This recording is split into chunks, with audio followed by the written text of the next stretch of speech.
semakin dia early detection, semakin taunya ukurannya masih kecil, terapinya pun jadi semakin minimal invasif, semakin mudah. Tapi kalau makin lama makin didiemin, ya kan, makin lama makin besar batunya, ya ketahuannya udah besar, ya mau nggak mau operasinya harus dilakukan operasi pembedahan.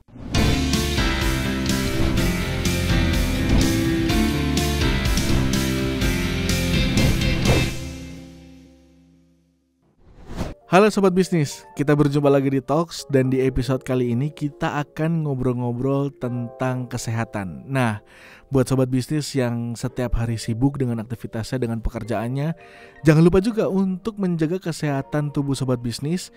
Dan kali ini kita akan ngobrol-ngobrol tentang kesehatan ginjal ya Sobat Bisnis bersama Dr. Herlambang, beliau dari Rumah Sakit Mulia. Nah, kita akan ngobrol-ngobrol mulai dari bagaimana cara menjaga kesehatan ginjal sampai cara mencegah atau mengetahui hal-hal yang mungkin selama ini Sobat Bisnis perlu ketahui juga nih tentang kesehatan ginjal. Langsung aja kita ngobrol-ngobrol dengan Dr. Herlambang. Halo Dok, apa kabar Dok? Halo, apa kabar? Selamat siang.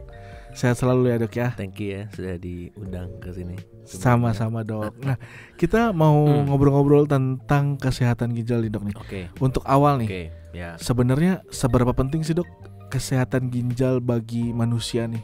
Ginjal itu sendiri tuh. Ya sebenarnya basically semua organ di tubuh kita itu kan penting ya, mempunyai fungsi yang masing-masing sebenarnya. Cuma kalau misalnya kita ngomongin masalah ginjal, ginjal itu merupakan organ terpenting nomor 3 di dalam tubuh kita yang cukup krusial. Yang pertama tuh jantung, yang kedua adalah otak, yang ketiga adalah ginjal. Ginjal nomor 3. Betul, ya kan? Karena memang fungsi daripada ginjal itu sendiri adalah fungsinya cuma lumayan penting lah dalam tubuh kita untuk meregulasi segala tekanan darah dan lain sebagainya. Gitu sih. Jadi penting banget kalau ginjal tuh menurut saya. Gitu. Nah kalau bicara soal kesehatan ginjal nih, kan dilansir dari website Kementerian Kesehatan kalau dibilang kalau penyakit ginjal ini jadi penyebab kematian nomor 10 di Indonesia. Bisa jadi lumayan berbahaya, tapi karena nomor 10 mungkin gak terlalu aware kali ya orang Indonesia ya Dok ya. Ya betul sih. Memang di era modern kayak gini, maksud saya kan berarti kan ada perubahan lifestyle modifikasi orang-orang, ya kan, dari segi makan, dari segi minum, ya kan, itu sangat mempengaruhi banget ya ke ginjal. Jadi kenapa bisa dibilang nomor 10 itu memang penyakit yang ginjal yang bisa mengakibatkan ke arah kita bilang mortalitas atau ke arah kematian tuh biasanya karena dia gagal ginjal ya. Gagal ginjal di faktornya banyak banget. Kalau untuk kita ngomongin gagal ginjal, paling sering tuh biasanya dikarenakan karena paling tinggi adalah karena gula ya, gula darah, ya kan. Yang kedua karena dia hipertensi atau tekanan darah tinggi, ya kan. Sama mungkin yang paling sering adalah karena adanya batu saluran kencing, ya kan, atau batu ginjal, ya kan. Itu bagian saya dari bedah ginjal. Sama yang terakhir itu adalah biasanya karena adanya suatu keganasan atau karena infeksi juga bisa, ya kan, yang bisa mengakibatkan dia merusak ginjal itu sendiri. Begitu sih. Kalau kita bicara tentang merawat ginjal selama ini yang saya tahu ya sebagai awam, yang saya baca, yang saya tahu, minum air putih. Itu betul jadi salah satu paling cara gampang lah, paling gampang. Tapi selain itu ada hal-hal lain yang perlu kita perhatiin nggak sih Dok? Jadi orang tuh kadang-kadang nggak ngerti, ya kan, gimana sih cara minum air putih yang benar gitu, ya kan. Ada cara minum air putih yang benar. Gue udah minum air putih nih, ibaratnya sehari gue udah minum seliter, 2 liter gitu, ya kan. Itu sebenarnya kita harus hitung juga dari berat badan, karena nggak segampang itu, ya kan. Memang normalnya di orang Asia itu untuk kebutuhan air putih per hari itu kurang lebih sekitar 2,5 liter sampai 3 liter per hari. Cuma kalau misalnya ada yang berat badannya lebih, bisa kita tambahkan sampai 3,5 liter sampai 4 liter per hari. Nah, untuk cara minum air putih pun itu harusnya, ada orang yang minum kadang-kadang minum, gue minum pagi doang nih banyak. terus siang nggak minum, malam minum lagi, ya kan, yang banyak. Itu salah, ya kan. Kita juga harus mengetahui aktivitas kita seperti apa. Apakah kita banyak aktivitas fisik yang berlebih atau kita hanya duduk aja. Nah, disarankan emang kalau untuk minum air putih itu kurang lebih adalah 2,5 sampai 3 liter per hari dengan cara circadian drinking. Baru dengar kan? Namanya circadian drinking. Itu gimana? Artinya sama kayak orang punya sakit mah. Kalau orang sakit mah kan makannya dikit-dikit tapi sering. Nah, ini kayak gitu persis. Jadi kita minum per jam atau minum per 2 jam. Sekali minum misalnya kurang lebih 200 cc atau 200 ml. Tapi continuous terus. Tapi tiap jam kita minum terus. Jadi untuk mencegah agar tidak dehidrasi dan kerja ginjal kita itu tidak semakin berat. Seperti itu sih. Ibaratnya kayak ini ya dok, kayak pelumas ya, kayak melumasi ginjal yang jadi, teratur gitu ya. Jadi ibaratnya kita kan nggak tahu kan apa yang kita makan. Kadang-kadang kan kita nggak ngitungan, kita makan ini, atau kita aktivitasnya apa aja dalam seharian itu. Kadang-kadang kita lupa minum. Nah, lebih baik alarmnya menurut saya enakan kita bikin aja per sejam atau per 2 jam minum. Jadi udah kayak habitual, kebiasaan tiap hari aja gitu loh.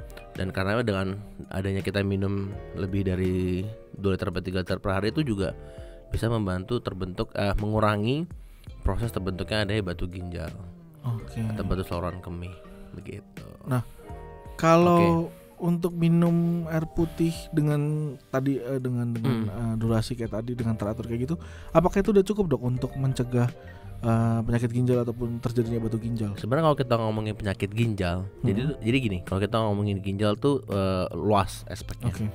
Jadi dokter ginjal tuh ada macam-macam, ada 2. Jadi ada dokter ginjal yang penyakit dalam, khusus untuk menangani penyakit ginjal karena hipertensi dan karena gula biasanya, ya kan, atau karena infeksi. Ada satu lagi adalah dokter bedah ginjal atau bedah ginjal saluran kencing. Ya kan, atau urologi kita sebutnya. Ya kan, kayak saya ini kita urologi atau bedah ginjal saluran kencing. Nah, jadi khusus untuk menangani penyakit ginjal yang diakibatkan karena ada sumbatan kayak ada batu, kayak atau karena penyakit ginjal yang bisa karena ada suatu tumor. Nah, itu ya kan. Nah, kalau misalnya kita ngomongin apakah dengan pola minum itu sendiri cukup 2-3 liter bisa nggak mencegah terbentuknya ada batu paling sering kan untuk saluran kencing? Enggak juga, karena harus lagi adanya modifikasi lifestyle daripada pola makan. Ya kan. Jadi kita nggak tahu ya, karena salah satu komposisi terbentuknya batu tuh adalah dari makanan apa yang kita makan. Ada komposisi makanan batu tuh terbentuknya dari batu asam urat atau batu kalsium, ya kan. Nah, itu biasanya ada dietnya sendiri biasanya. Gitu. Ya. Ini yang cukup saya pengen tahu juga nih dok nih. Batu ginjal itu sebenarnya kenapa bisa terbentuk batu, dan emang bentuknya beneran batu? Bentuknya kayak batu keras. Gitu. Jadi dia dari bentuknya itu seperti batu dan kekerasannya pun berbeda-beda. Tergantung dari komposisi batunya itu sendiri. Ada yang batunya seperti keras kayak batu di kali tuh, ya. Ada juga yang dia sedikit lebih rapuh. Nah, biasanya kenapa sih terbentuknya ada batu? Ya kan, tadi satu kurang minum bisa jadi. Yang kedua pola makan. Ya, apa aja dietnya sih yang bisa mencetus batu? Yang pencetus terjadinya batu, satu biasanya kita terlalu banyak makan high meat, red meat, ya kan. Kedua, ya mungkin kita sering minum kaleng ya ibaratnya. Minuman kaleng gitu, ya kan. Minum kaleng itu ya di belakangnya tuh kan kita lihat ada komposisinya tuh. Nah, itu salah satu pencetusnya juga. Terus alkohol. Terus yang keempat biasanya kita kan sering banget tuh kalau orang Indonesia kan doyan banget kedelai kan, ya kan, kayak tempe, kacang-kacangan.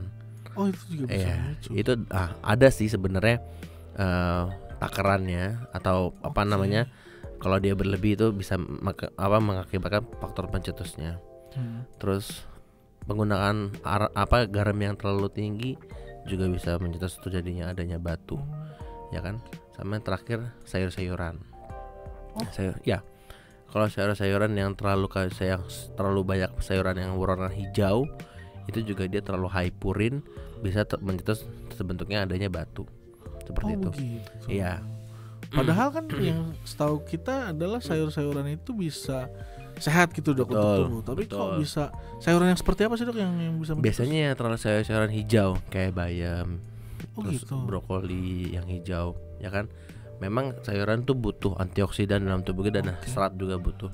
Tapi kalau misalnya dia berlebih, ya kan, dia purin, ya dia akan bisa mencetus, terjadinya adanya pembentukan batu itu sendiri. Kan nanti kan diserap di ginjal. Saat itu diserap, makanya zat kan ginjal kan kita kalau kita ngomong ginjal kan semua sisa zat makanan itu disaring di ginjal.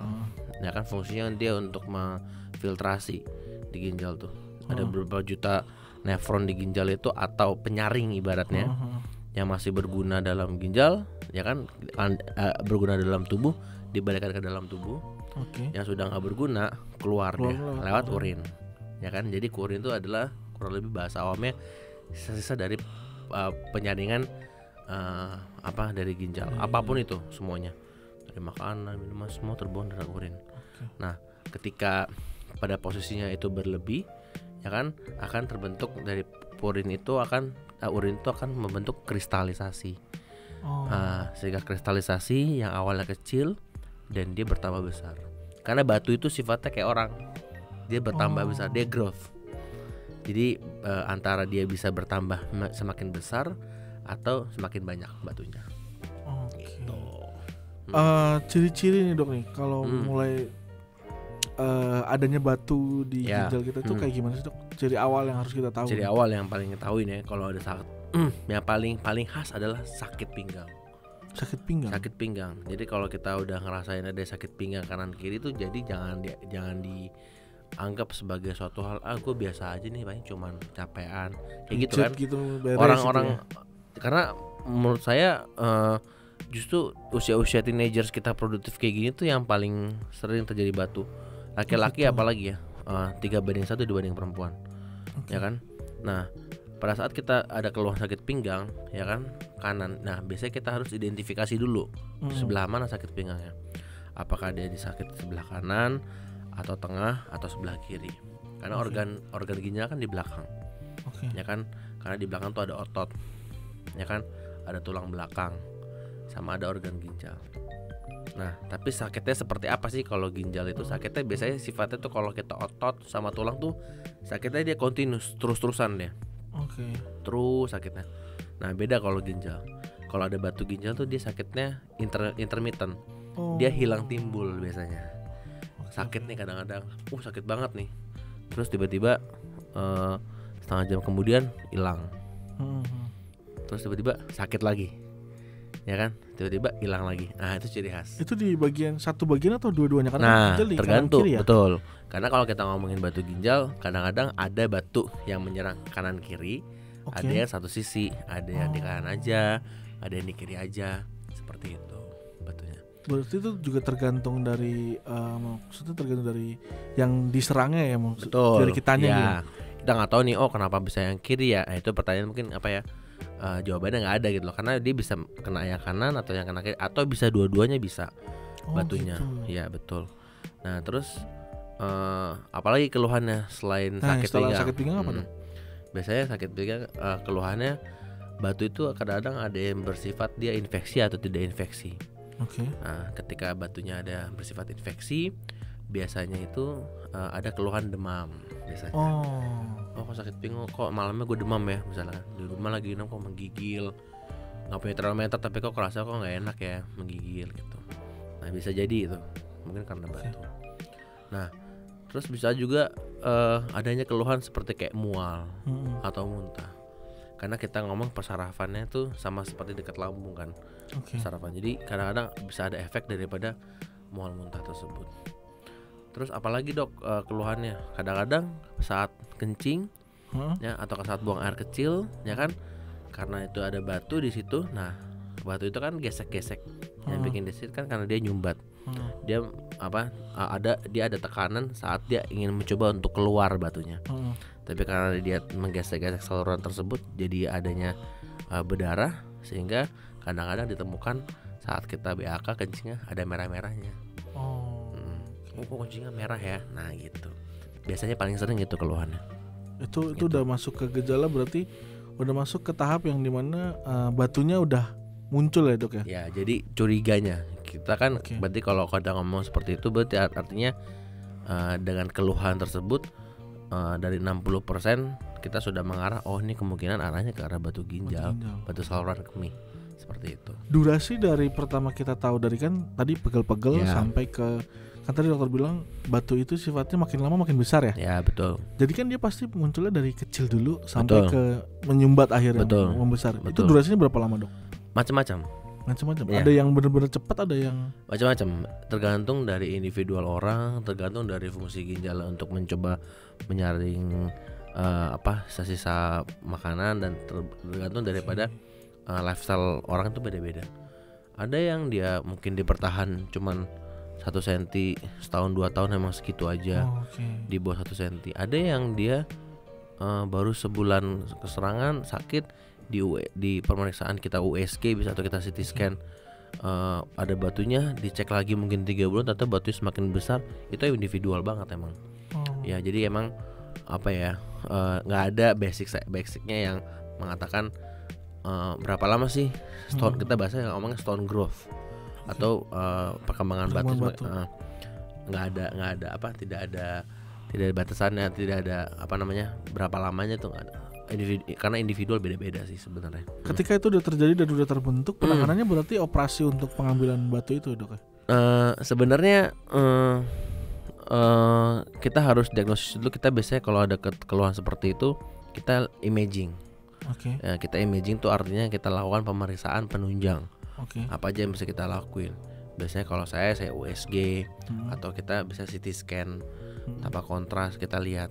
Nanti kita lihat batunya. Kita tahu berapa ukuran batunya, ya kan? Nah, kalau ukuran batunya misalnya cuma 1 cm atau di bawah 2 cm, nah ada berapa teknik operasi di urologi ini. Jadi kalau kita tahu dulu kan, operasi batu ginjal tuh harus dibelek, harus disayat. Sekarang enggak. Oh, sekarang udah enggak.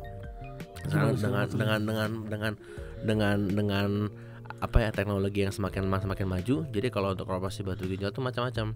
Kalau batu ginjal di bawah 2 cm atau di 1,5 cm, ada metode namanya SWL.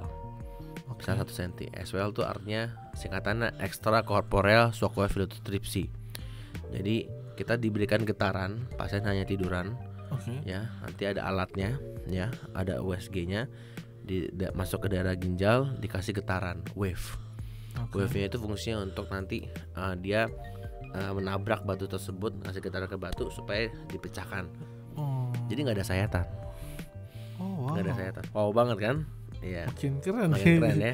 Zaman sekarang ya. Nah, biasanya itu bagi pasien bagusnya apa? Jadi pasien tidak ada sayatan, resiko infeksinya juga sedikit, bisa beraktivitas. Bisa langsung beraktivitas tapi begitu? Bisa dong, langsung dong.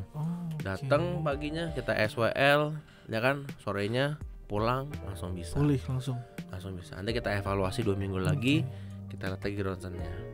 Nah, tapi itu pada batu-batu yang ukurannya kurang lebih di bawah 2 cm. Gimana pertanyaan kalau di atas? Kalau yang lebih, gimana pertanyaannya kalau di atas 2 cm? Apakah bisa pakai tindakan SWL itu? Ya kan? Sebenarnya bisa, cuma kita tidak ada bukunya, nggak rekomendasi sebenarnya. Ya kan? Tidak, kurang direkomendasikan. Nah, kalau misalnya di atas 2 cm untuk batu-batu ginjal, biasanya kita lakukan namanya operasinya PCNL. Jadi disayat dikit sejari jempol, ya, nanti dimasukin alat dari pinggang, nanti ada teropongnya, ada kameranya gitu, ya kan. Lalu kita lakukan penembakan, biasanya ada yang menggunakan laser di situ. Jadi sama-sama tindakan operasi, cuman dibius, cuman kalau operasinya cuman kecil, cuman sekedar ya paling sejari jempol lah kurang lebih gitu. Jadi bukan disayat untuk diambil. Betul gitu. Untuk batu ginjal. Jadi memang tindakannya namanya kita sebut dengan endourologi atau endoskopi batu yang langsung diarahkan juga, ditembak juga batunya gitu. Oke. Udah lebih ini ya, udah lebih modern dan lebih betul. Mengurangi rasa takut dari pasien. Iya. Nah, Dok, lanjut lagi. Kalau untuk usia, Dok, kita ngomongin tentang usia. Ada nggak sih range usia tertentu yang bisa dikatakan ini rawan nih terkena batu ginjal, atau harus banyak minum air putih supaya nggak kena batu ginjal? Karena kan yang namanya organ tubuh kan makin tua makin rentan gitu ya. Ya, memang batasan umur sih sebenarnya karena kita harus tahu dulu faktor resikonya apa. Apakah ada faktor dari keluarga, ada apa tidak? Itu bisa jadi faktor juga ya. Terus yang kedua adalah aktivitas fisik kita seperti apa, kita tanya tadi kan. Nah, tapi paling sering range-nya itu biasanya di atas umur 20 sampai 40 tahun. Ya, range-nya ya. Dan laki-laki 3:1 dibanding perempuan. Jadi kita sebagai laki-laki ini faktor resikonya lebih besar daripada perempuan. Apa karena makanan atau? Ya, karena kita kan kalau laki-laki itu kan dari aktivitas fisik lebih besar, ya kan. Terus jumlah intake kalori kita yang dibutuhkan juga semakin besar dibanding perempuan. Otomatis kan kita harus banyak lebih minum air putih, makanan pun lebih beda kan, metabolisme pun beda daripada perempuan, seperti itu. Makanya kita faktor risikonya lebih besar. Oke. Selain kita ngomongin ginjal, tapi ada satu pertanyaan yang mungkin lumayan nyambung nih, Dok, nih sama organ tubuh yang berhubungan dengan ginjal, yaitu infeksi saluran kemih. Karena kan itu jadi salah satu penyakit yang ngetren baru-baru ini bisa dibilang ya, karena buat millennials yang jarang minum, terus juga atau malas buat minum gitu ya. Itu apakah infeksi saluran kemih juga bisa memicu, Dok, adanya batu ginjal ataupun ke penyakit ginjal lainnya? Gini, kalau kita ngomongin infeksi saluran kemih itu kan spektrumnya luas. Tapi kita harus bagi dulu sebenarnya. Apakah dia terjadi pada siapa? Laki-laki kah atau perempuan? Ya, karena faktornya berbeda-beda. Contoh kalau laki-laki, ya kan, laki-laki itu cenderung lebih jarang terkena infeksi saluran kemih dibanding perempuan. Ya kan, kecuali laki-laki itu punya prostat. Di bawah kantung itu kita punya prostat, perempuan tidak punya prostat. Nah, yang bisa bikin infeksi biasanya ada infeksi di prostat itu sendiri, namanya prostatitis. Ya, itu bisa mengakibatkan infeksi saluran kemih yang diakibatkan karena prostatitis. Ya kan? Tapi itu pun usianya biasanya di atas 40 tahun, ya kan? Atau over 50. Dan itu kasusnya memang tidak terlalu banyak.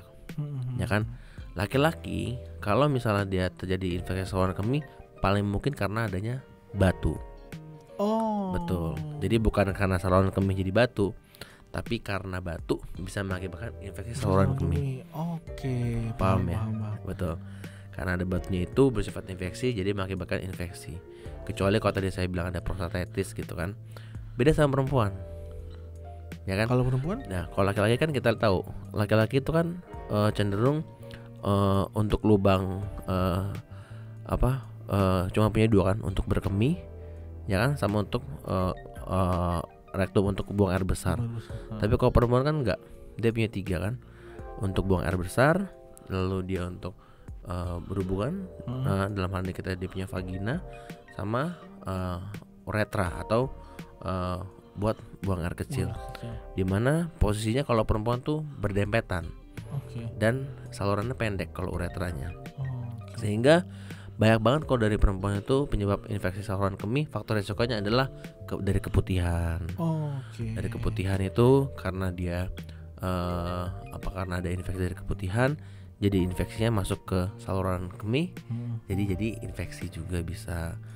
Atau misalnya higienitas yang kurang bagus, ya kan. Apalagi kalau perempuan tuh biasanya sering pakai untuk kalau pembersih habis buang air kecil tuh, pakai sabun pembersih itu juga itu bisa mempengaruhi juga infeksi saluran kemih. Biasanya seperti itu sih. Jadi paham sekarang bedanya dan faktor-faktornya. Faktor-faktornya ya. Ya, apalagi tambah kurang minum ya bisa jadi mempengaruhi. Bukan karena kurang minum jadi infeksi, bukan. Karena infeksi itu datang dari luar biasanya paling sering. Kalau dari dalam paling mungkin karena adanya batu. Tapi kalau dari luar biasanya karena itu kalau perempuan. Ya kan, karena bakteri-bakteri dari luar, ya kan, makanya masuk ke dalam sehingga mengakibatkan infeksi. Makanya saya suka saranin kalau sama pasien-pasien saya yang perempuan tuh, biasanya kalau misalnya dia punya infeksi saluran kemih, saya sarankan paling gampang adalah menjaga kesehatannya. Setiap kali BAK atau buang air kecil, saya sarankan untuk diganti celananya supaya lebih steril lah ibaratnya gitu. Oke. Kalau bicara tentang batu ginjal tadi kan dokter udah nyebutin gimana cara menyembuhkannya ya dengan ada yang operasi, ada yang dengan ada yang operasi terbuka di Black juga bisa. Ya kan, kalau memang batunya besar atau kita menggunakan endourologi atau laser tadi saya bilang gitu kan. Nah, apakah metodenya hanya dengan 2 hal itu dok, atau bisa dengan obat atau hal lain supaya ngebantu mecahin si batunya itu dok? Kalau obat-obatan yang saya tahu sih fungsinya dia bukan buat mecahin untuk batu tuh. Mungkin untuk batu. Jadi kalau kita ngomongin batu saluran kemih itu, batu itu dia berlapis-lapis. Jadi kalau misalnya ada batu, dia berlapis-lapis batunya. Lapisan pertama, lapisan kedua, lapisan ketiga. Seperti itulah kurang lebih.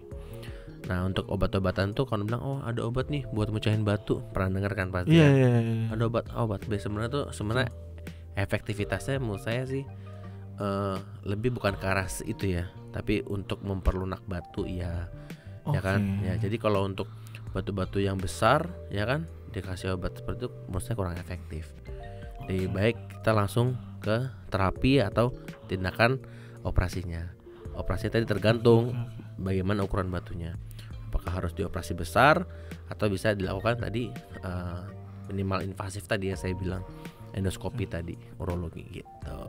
Untuk yang mungkin udah pernah kena batu ginjal, apakah ada peluang untuk kena lagi? Nah, itu penting banget tuh. Berapa kali itu dok? Ya. Peluang kena lagi? Bagi orang yang sudah kena sakit batu ginjal, ya kan, faktor terbentuknya kita bisa bilang berulang, ya kan, itu bisa 50-60%. Oke. Ya lumayan kan? Tinggi ya? Tinggi banget. Maka saya nggak heran kalau ada pasien saya tiba-tiba, ini baru kemarin sembuh, 6 bulan lagi datang kok batu lagi. Itu banyak banget. Ya, jadi kalau memang sudah ada riwayat sakit batu ginjal, saya sarankan memang nanti dietnya harus teratur. Cara minumnya tadi saya teratur. Proteinnya itu berapa? Ada hitung-hitungan proteinnya per kilogram berat badan. Terus protein berarti berpengaruh juga dok untuk berpengaruh. Kita tuh hanya butuh protein tuh kurang lebih 1 kg sampai 1,2 kg per kilogram berat badan. Kita kaliin aja berat badan kita berapa. Misal berat badan kita 90 kg, kita kali aja berapa 1,2. Ya mungkin kebutuhan proteinnya hanya mungkin 100 sampai 150 gram. Ketika dia berlebih, ya kan, nah, itu jadi faktor risiko lagi. Belum lagi penggunaan natrium, ya kan. Natrium itu garam, ya kan. Kita kan rasanya kan kalau minum garam kan, gue makan gak asin-asin. Tapi kalau kita senangannya makan keripik-keripik, cemilannya, cemilan-cemilan yang gurih-gurih gitu, itu kan isinya garam semua kan. Iya. Itu juga harus dihitung. Biasanya kan lifestyle modifikasi sih kalau sakit batu ginjal, pola minum sama pola makannya gitu. Dan aktivitas fisik juga harus berpengaruh, olahraga. Betul. Ketika misalkan tadi udah kena terus 6 bulan kemudian dia kena lagi, apakah ada treatment khusus dok ketika kena yang keduanya, atau apakah bisa sampai 3 kali atau 4 kali? Bisa lebih dari 2 kali? Bisa 2 kali, bisa. Makanya perlu namanya early detection menurut saya. Karena ketika batu itu diketahui ukurannya masih kecil dan belum menyumbat, terapinya pun yang diberikan akan lebih minimal invasif. Bahasa awamnya artinya tidak akan nyampe operasi di black lah ibaratnya. Jadi semakin dia semakin dia early detection, semakin taunya ukurannya masih kecil, terapinya pun jadi semakin minimal invasif, semakin mudah. Tapi kalau makin lama makin didiemin, ya kan, makin lama makin besar batunya, ya ketahuan yang udah besar, ya mau nggak mau operasinya harus dilakukan operasi pembedahan. Seperti itu. Makanya perlu banget namanya early detection. Jadi kalau misalnya di kantor nih ada medical check up nih, ya kan, setahun sekali atau 6 bulan sekali, nah boleh tuh ambil paket medical check up yang kayak misalnya buat ginjal, kayak ada USG ginjal, ya kan, akan cek asam urat, ya kan, natriumnya dicek, ya kan. Nah itu perlu menurut saya dilakukan gitu. Kalau dari dokter sendiri nih untuk advice ataupun saran-saran untuk masyarakat untuk mencegah yang namanya kena batu ginjal ataupun penyakit-penyakit ginjal lainnya yang mungkin bisa muncul dengan yang namanya pola makan ya, apalagi anak muda zaman sekarang tuh, boleh dok kasih advice untuk sobat bisnis? Ya betul, emang kalau kita lihat makanan sekarang kan beda sama makanan orang dulu ya. Ya kan, sekarang kan banyak banget tuh, oh ini makanan A, makanan B kan gampang didapat dan komposisinya kita nggak tahu kadang-kadang, apa ya kan, fast food kita nggak tahu komposisinya apa, dan banyak banget ya kan. Sebenarnya itu emang saran saya harus dikurangi, ya kan. Kita lebih baik makannya yang sehat-sehat aja yang di rumah. Nah terus saran saya adalah kalau misalnya early detection adalah preventif. Jadi tadi saya bilang lebih baik kita pencegahan sebelum terjadi, ya kan. Kalau untuk mencegahnya dengan cara, kalau dari bukan dari lifestyle ya, dari apa namanya, segi dari medisnya, cek asam urat boleh, ya kan. Terus lakukan USG ginjal, ya kan, itu boleh kita lakukan untuk melihat sama mungkin cek urinalisis juga atau cek kencing juga kita lihat boleh. Ya, untuk melihat bagaimana sih kondisi, apakah ginjal kita oke aja apa enggak, ada masalah, ya kan. Itu bisa kita lakukan mungkin setahun sekali kalau misalnya nggak ada riwayat ya. Tapi kalau misalnya ada riwayat boleh 6 bulan sekali boleh, ya kan. Nah terus kalau misalnya dari pola makan, sama itu tadi saya bilang minum circadian drinking, ya kan, 2,5 liter sampai 3 liter per hari. Kurangin protein nabati, ya, red meat, ya kan. Terus apa namanya, soya, ya kan. Minum-minum berkarbonasi, alkohol, garam, sayuran hijau itu dikurangi semua, ya kan. Sama yang terakhir adalah aktivitas fisik yang cukup, ya, sama istirahat yang cukup. Itu aja sih sebenarnya yang paling gampang. Terakhir nih dok, mungkin untuk kan tadi penanganannya ada 2 macam, yang lewat gitaran dan lewat di black kecil itu ya. Nah itu apakah penanganan itu akan jadi solusi? Maksudnya ketika nanti ada sobat bisnis yang datang ke rumah sakit Mulia terus check up, ternyata dia punya batu deteksi sekian senti, apakah itu jadi istilahnya apa ya, final penanganan terakhir gitu, ataukah ada nanti ketika batunya sudah besar banget ukurannya berapa senti, dan yang tadi dokter bilang pembedahan itu pembedahan kayak gimana tuh dok? Oh kalau pembedahan berarti kalau misalnya ada beberapa batu namanya kita sebut staghorn stone. Jenisnya itu struvite, jadi batu itu beruas. Jadi bentuknya kayak tanduk rusa batunya. Oh ya, mungkin itu berarti special case ya dok ya? Ya mungkin nanti boleh di search di internet, namanya staghorn stone. Batu namanya staghorn stone ya. Nah itu batunya kayak besar banget ya. Saya pernah operasi mungkin ada sebesar hampir setangan saya batunya, ya kan. Kalau itu mau nggak mau harus di pembedahan. Jadi pembedahan ya artinya harus disayat, lalu kita keluarkan batunya dari ginjal tersebut.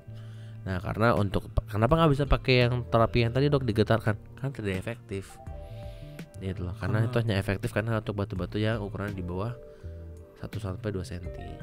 Kalau itu kan besar batunya, jadi lebih baik kita lakukan pembedahan seperti itu. Berarti balik lagi pengecekan awal penting. Makanya betul, makanya pada saat udah keluhan sekali, nah sakit pinggang atau sakit kencing, atau kencingnya kok ada merah keluar darah, ya kan, atau sakit kencing perih, saya saran langsung deh mendingan ke urologi.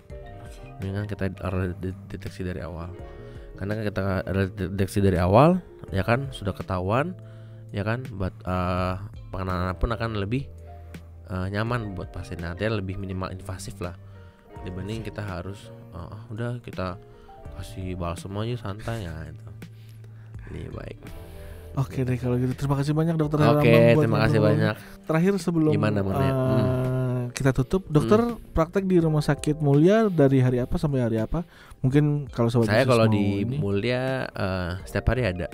Setiap hari ada? Ya, Senin sampai hari Sabtu. Tapi yang jam praktek saya tuh Senin, Rabu, Jumat pagi. Jam 9 sampai jam 12. Kalau untuk Senin, Selasa, Sabtu by appointment biasanya. Oke. Kalau ada by appointment biasanya saya datang ke rumah sakit seperti itu. Oke deh kalau Siap. gitu. Terima kasih banyak Dokter Helama untuk Oke, ngobrol-ngobrolnya. thank you. Semoga Sama-sama. bermanfaat untuk sobat bisnis, Iya, terima mencerahkan dan jadi pengetahuan baru untuk sobat Oke, bisnis tentang oke. batu ginjal itu sendiri. Oke, Oke terima kasih. deh. Terima kasih. Terima dokter. kasih. Sampai Sama-sama. jumpa lagi di episode berikutnya sobat Thank you. bisnis. Bye bye. Bye.